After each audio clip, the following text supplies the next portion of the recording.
Notre invité est Henri Akodo, journaliste sportif. Henri Akodo, bonjour, vous allez bien? Bonjour Michel, bonjour à nos chers amis. Nous allons parler du Cameroun où Samuel Eto'o est candidat à la présidence de l'Africa Foot. Nous allons également parler du FC Barcelone, Roberto Martinez pour remplacer Ronald Koeman. Et puis en France, comment expliquer les incidents sans cesse entre les supporters de la Ligue 1 française? Au Cameroun, donc, la fédération de football est en crise depuis plusieurs mois. L'élection contestée de Seydou Mbombo Ndjoya ayant été annulée en janvier par le tribunal arbitral du sport. L'essai international camerounais Samuel Eto'o, fils 40 ans, a annoncé sa candidature à la présidence de la Fédération camerounaise de football. J'ai le plaisir et l'honneur de vous annoncer ma candidature à la présidence de la Fédération camerounaise de football. Henri Akodo, on sait que c'est une sorte de capharnaüm total qui a entouré cette fédération quant à ce qui concerne sa gestion depuis plusieurs années.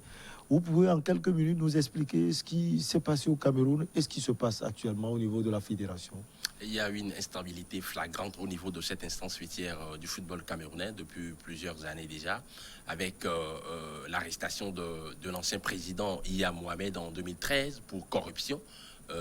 Cette institution a traversé des vents contraires, des zones de turbulence et la FIFA avait mis en place, après l'arrestation de Iya Mohamed, bien évidemment, un comité de normalisation dirigé par le professeur Ouna et finalement il y a eu une élection qui a consacré véritablement un certain Aroko à la tête de cette instance, mais quelques années plus tard, cette élection a été contestée pour vice de procédure. Elle a été annulée par le tribunal arbitral des sports. Après, il y a eu également un autre comité de normalisation mis en place par la FIFA et à l'issue même du mandat de ce comité de normalisation, il y a eu cette élection qui a consacré qui a permis à Seydou Mbombo Ndjoya de prendre les rênes de cette institution.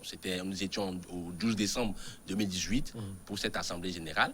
2 ans après, patatras, les détracteurs de Seydou Mbombo Ndjoya ont eu à introduire une requête au niveau du tribunal arbitral des sports pour que cette instance-là invalide l'élection et sur la base de certains éléments, cette élection a été annulée. La FIFA derrière, n'ayant pas voulu mettre en péril les quelques acquis de cette institution, parce qu'on sait qu'il y a des compétitions que le Cameroun doit organiser, notamment la Coupe d'Afrique des Nations 2021, qui va être disputée en 2022. La FIFA a mis en place un comité de normalisation, mais a permis à Seydou Mbombo Ndjoya de diriger ce comité-là pour organiser, afin d'organiser une nouvelle élection qui va se dérouler le 11 décembre prochain. Et donc, c'est à cette élection-là que Samuel Eto'o veut vouloir participer et il a annoncé sa candidature à la candidature pour cette élection parce qu'il faut préciser que ce n'est pas encore une candidature en bonne et due forme parce que cette candidature-là doit être validée par la commission électorale. Et quand on regarde un peu le calendrier électoral, on n'est pas au bout du suspense. On s'attend à des rebondissements pour cette élection-là. Samuel n'est pas à l'abri. Il n'est pas à l'abri de mauvaises surprises parce que à partir d'aujourd'hui, c'est-à-dire vendredi le 24 septembre, ce processus-là va être enclenché avec l'Assemblée générale extraordinaire des ligues départementales. Et c'est après cette Assemblée générale extraordinaire des ligues départementales qu'on va pouvoir harmoniser les tests qui vont régir véritablement l'organisation de cette élection qui aura lieu le 11 décembre prochain. Donc aujourd'hui, Samuel Eto'o n'est pas à l'abri de toute mauvaise surprise. Il y a eu des candidats, d'autres personnes qui se sont déjà annoncées pour briguer ce poste, notamment Aline Konaté, un des technocrates même du football camerounais. Il est dans le giron pendant plusieurs années. Et il peut se targuer d'avoir une certaine expérience. Et Seydou Mboumoudouya n'a pas encore dit son dernier mot parce qu'il veut, quand on regarde un peu ses agissements, il veut encore briguer un autre mandat. Donc, c'est dire qu'aujourd'hui, oui, Samuel Eto'o a déclaré qu'il veut être candidat pour cette élection, mais il n'est pas encore... il n'a pas encore totalement passé ce cap-là de la candidature, même s'il a de la volonté, notamment le titre même de son programme l'affirme si bien, redonner au football camerounais sa grandeur. Mais je pense que la bataille sera très compliquée pour le natif de Nkon. Alors, Samuel Eto'o, on le connaît, c'est une méga star du football, non seulement camerounais, mais aussi et surtout africain et mondial. Mais écoutez, en matière de gestion, est-ce que c'est un érudit? Avoir des pieds en or n'est pas forcément synonyme d'avoir la maîtrise administrative pour bien gérer une telle institution. On parle quand même d'une fédération de football. On sait aujourd'hui que c'est une fonction, entre guillemets, hautement politique. Il faut avoir les coups de France nécessaires, il faut avoir la carrure nécessaire, il faut avoir la compétence, au-delà même des qualités footballistiques dont il nous a fait monstre tout au long de sa carrière. Il doit pouvoir s'armer pour pouvoir faire face aux nombreux défis. Oui, Samuel Eto'o, c'est une grande personnalité sur le plan footballistique. Il dépasse même les frontières du Cameroun. Ouais. Samuel Eto'o, c'est quand même 3 Champions League de remporté avec le FC Barcelone à double reprise et l'Inter de Milan. C'est quand même 3 Ligas, 3 Serie A avec l'Inter, 2 Coupes d'Italie, 2 Ligas. C'est quand même 2 Coupes d'Afrique des Nations avec le Cameroun et 4 des récompenses individuelles, notamment 4 titres du meilleur joueur africain de l'année. C'est un palmarès riche en couleurs, en teneur, je suis tenté de dire, mais cela ne suffit pas forcément pour faire un bon dirigeant, parce que être président de fédération, ça nécessite des compétences, tant sur le plan administratif, tant sur le plan juridique, ça nécessite également cette capacité-là de faire abstraction de la pression, parce que c'est une fonction prestigieuse, mais hautement politique. Il y a plusieurs contingences. Oui, aujourd'hui, il est très motivé, il est très déterminé, il veut redorer le blason du football camerounais qui a traversé des périodes difficiles, la mauvaise gestion, les détournements des fonds alloués par la FIFA pour le développement du sport. Il a une très belle image, il veut bonifier cette image-là, il veut transformer cette image-là pour permettre, pour influencer positivement les choses au Cameroun, le développement du football camerounais, le football amateur, le football à la base, la formation. Il veut, bien évidemment, partir de cette grande organisation de la Coupe d'Afrique des Nations pour donner une très belle image à ce football camerounais. Il veut révolutionner les choses dans la matière, mais il doit pouvoir faire face à l'adversité, monstre de ses adversaires. Comme Drogba a eu à le faire. Comme Drogba il a eu à faire les frais. Aujourd'hui, oui. En Côte d'Ivoire. En Côte d'Ivoire, aujourd'hui, oui. En Côte d'Ivoire, le comité de normalisation qui est mis en place doit pouvoir, dans les prochains mois, organiser cette élection. Mais on n'est pas encore sûr que Didier Drogba sera élu. C'est la même chose quasiment pour Samuel Eto'o, au-delà de sa bonne volonté de bien faire les choses. Être simplement de par le passé un grand footballeur ne veut pas forcément dire qu'on peut être un grand dirigeant, même si dans d'autres pays on a eu des exemples, notamment Davor Šuker en Croatie, qui fut un grand joueur exceptionnel, qui a été également un grand dirigeant. Il y a même Kalusha Boalia, Titi Camara, mais d'autres n'ont pas réussi. Platini il a réussi, même si après il a été écroué par les instances de la FIFA pour scandale financier. Je pense aujourd'hui qu'il faut pas trop danser avant la musique. On attend. On attend de voir. Samuel Eto'o, il a une très belle image. C'est une personnalité truculente, je suis tenté de dire.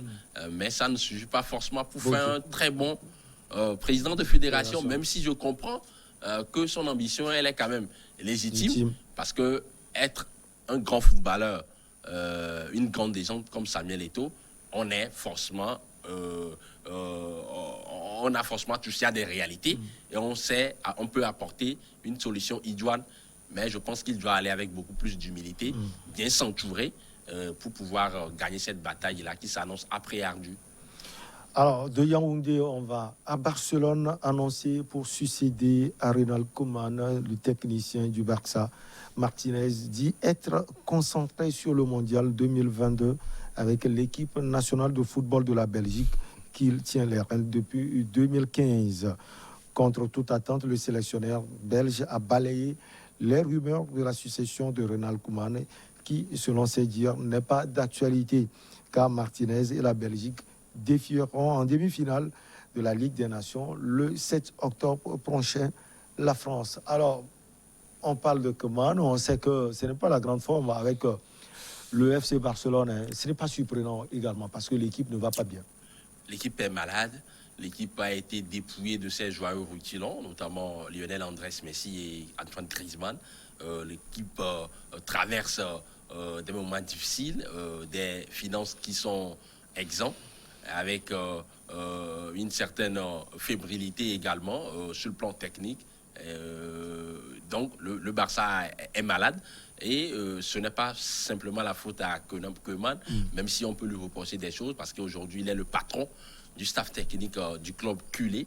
Hier encore une fois le FC Barcelone nous a gratifié d'un spectacle assez terne, avec un match soporifique. On n'arrivait pas à déceler clairement la ligne directrice de cette équipe qui a déjà fait rêver plus d'un. L'équipe a perdu son identité. L'équipe a perdu son identité. On connaissait le FC Barcelone avec un jeu chatoyant tourné vers l'avant, avec beaucoup de regroupements de passes, avec un pressing intense, des joueurs qui couvraient, qui avalaient des kilomètres pour apporter véritablement cette plus-value-là à cette équipe sur le plan technique. C'était assez impressionnant.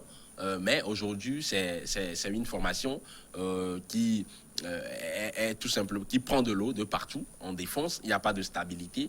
Gérard Piqué, avec ses louvoiements, ses hésitations sur le placement, dans le placement, il n'arrive pas à apporter cette rigueur-là, cette formation sur le plan défensif. Dans l'enjeu, ça manque de créativité, même si Frenkie de Jong se débrouille devant. C'est quand même des joueurs, un tandem inédit, Frenkie de Jong et Memphis Depay. Ça contraste avec la belle épopée qu'on a connue, Lionel Andrés Messi et autres. Iniesta et autres. Iniesta et autres. Moi, tout de go, je ne pense pas que le problème vient de Ronald Koeman. Le Barça, sur le plan institutionnel, a des problèmes. Il va falloir réorienter même la politique de développement du club. Il va falloir trouver les créneaux nécessaires pour trouver les moyens parce que aujourd'hui le Barça n'a plus de fonds nécessaires pour pouvoir acheter des joueurs. de grands joueurs, bien évidemment des constellations de stars. Il faut revenir à la formation qui a déjà fait la grandeur de ce club. On se souvient de la belle épopée des Andrés Iniesta et de Xavi Hernandez qui venaient du centre de formation de la Masia. La solution pour le Barça passera forcément par là, se réinventer sur le plan de la formation, arriver à détecter, à dégoter des jeunes pépites qui vont apporter leur plus-value à cette équipe-là et laisser du temps au staff technique de pouvoir trouver les repères, les automatismes pour pouvoir permettre à cette formation de retrouver son passé glorieux. Alors, pour le moment, la direction pense que la solution, c'est Roberto Martinez, l'actuel sélectionneur des Diables Rouges de la Belgique. Je ne vois pas comment ils pourront réussir à pouvoir attirer Roberto Martinez, l'Espagnol. Il est sous contrat jusqu'en 2022 avec la Fédération belge de football. Et la Fédération belge de football souhaite qu'il dirige les Diables Rouges lors du prochain mondial au Qatar en 2022. S'il devait être libéré, le FC Barcelone devra payer des indemnités à la Fédération belge de football d'un côté. De l'autre également, le FC Barcelone devra s'acquitter également des indemnités pour Ronald Koeman. On parle de 13 millions d'euros parce qu'il est encore sous contrat. C'est énorme. Quand un club comme le Barça est en difficulté aujourd'hui, a été obligé de laisser partir un joueur comme Antoine Griezmann, de laisser partir Lionel Andrés Messi. Vous voyez que ce serait compliqué aujourd'hui de laisser partir Ronald Koeman, de résilier son contrat et derrière de lui payer des indemnités. Donc, cette opération, je ne sais pas comment est-ce que Juan Laporta va pouvoir, en tout cas, négocier cette opération. Peut-être qu'il a trouvé la chimie avec ses spécialistes, ses conseillers financiers. Mais ce montage-là me paraît un peu plus très compliqué. Pour une équipe qui vit des moments très difficiles. Très difficiles. Surtout financièrement. Bien évidemment, on parle des comptes d'apothicaires, c'est l'heure du rapiessage. Ils veulent faire des économies et aujourd'hui, ils vont se lancer dans cette œuvre-là qui peut paraître dévastatrice pour eux de limoger un entraîneur qui est encore sous contrat et au risque de lui payer des indemnités. Je pense que la solution ne réside pas à ce niveau. Il faut réorienter la politique sportive du club. Il faut, en tout cas, tomber de son piédestal. Le Barça, aujourd'hui, ne peut plus rivaliser avec les grands clubs de l'Europe. C'est la triste réalité. Il faut se rendre compte de cette réalité-là, de cette évidence-là, et travailler, se remettre en cause pour retrouver la superbe dans les prochaines années. Voilà un peu. Et puis, Martinez ne voudra pas vivre l'expérience de Koeman qui était avec l'équipe batave des Pays-Bas. Et puis après, c'est le Barça et on voit toutes les difficultés aujourd'hui. Ah oui, effectivement, être sélectionneur et entraîneur, entraîner au quotidien, ce n'est pas la même chose. Vous avez bien fait de donner l'exemple. Ronald Koeman a fait de très bons résultats, des résultats assez reluisants avec la formation batave à l'époque. Mais aujourd'hui, entraîneur du FC Barcelone, il n'arrive pas à redonner cette belle image-là à cette formation. Il doit pouvoir travailler également à son niveau pour inverser la spirale négative. Mais à l'heure actuelle, je ne pense pas qu'il est le principal coupable dans cette période de décrue que traverse la formation catalane. À Montpellier, comme à Angers, de nouveaux incidents impliquant des supporters ont été constatés en Ligue 1. Mais comment expliquer cette recrudescence des débordements depuis le début de la saison en Ligue 1 française, Henri Akodo? Oui, c'est quand même curieux de voir ces agissements surannés qui sont aux antipodes même des valeurs que pour le football. Même si le football est basé sur la compétitivité, il y a quand même la tolérance, la fraternité. Je pense que ces scènes assez ahurissantes, on ne doit plus les revoir sur les stades. Ça monte en crescendo, bien évidemment. Ça a commencé avec, il y a de cela un mois, cette rencontre au niveau de l'Alliance Riviera entre l'OGC Nice et l'Olympique de Marseille. Derrière, la Ligue de football professionnel a frappé 3 matchs de sanctions. 3 matchs à huis clos pour l'OGC Nice. Mais on a constaté que cette sanction-là n'a pas dissuadé d'autres clubs, d'autres supporters qui se sont rendus coupables de ces actes-là qu'on dénonce aujourd'hui, notamment la rencontre entre le Racing Club de Lens et Lille la semaine dernière, le week-end dernier, c'était au stade Bollard.